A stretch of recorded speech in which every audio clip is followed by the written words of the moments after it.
Placing views in a UI scroll view can be tricky at times.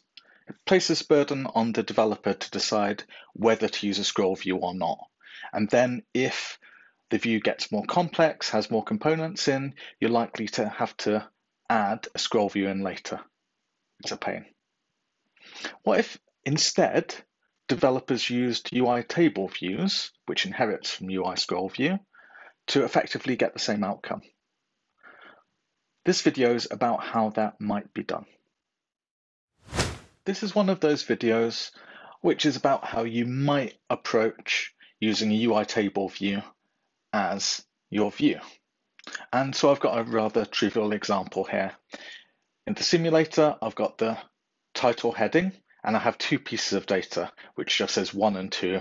I've changed the color to make it clear where they begin and end, and see that the title is a different height. Hopefully nothing too exciting there, but this is just a kind of simple example. I think at the heart of this is the data source, and crucially I've got a cell type, and it uses associated types, which are just strings in this case.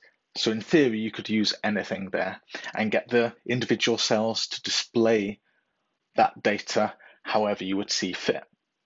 So the data source is taking in my data, which in this case is an array of strings, and I've separated out my function into populate table. And we basically need to have 3 bits of data. If not, this isn't going to work.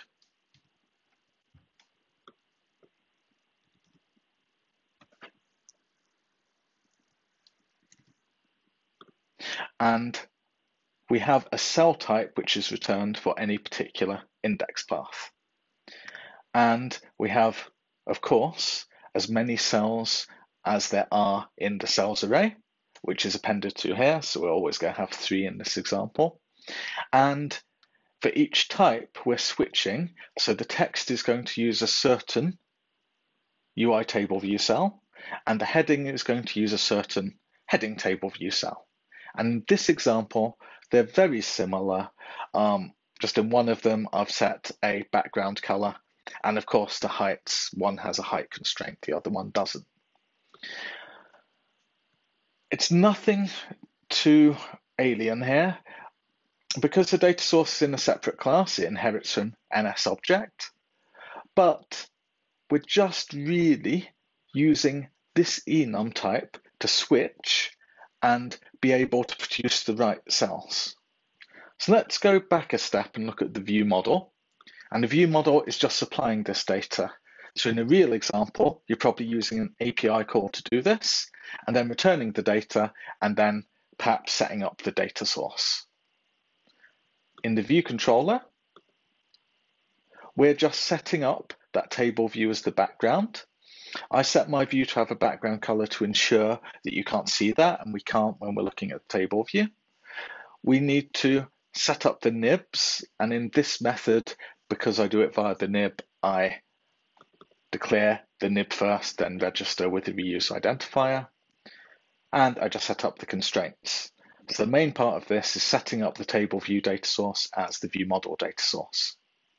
And that's kind of it. So you could replicate this data source. Obviously, you'd have something very different for this guard. So you could take in any amount of information. But hopefully you get the general gist of this, that we can switch on our cell type and produce information that makes sense for our user. So would I say I think you should use a UI table view for all your views?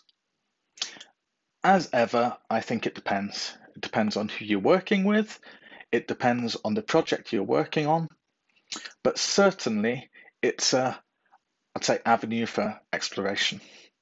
But if you were thinking of using UI table view, then wouldn't you think of using UI collection view? Maybe that's the thought for another time.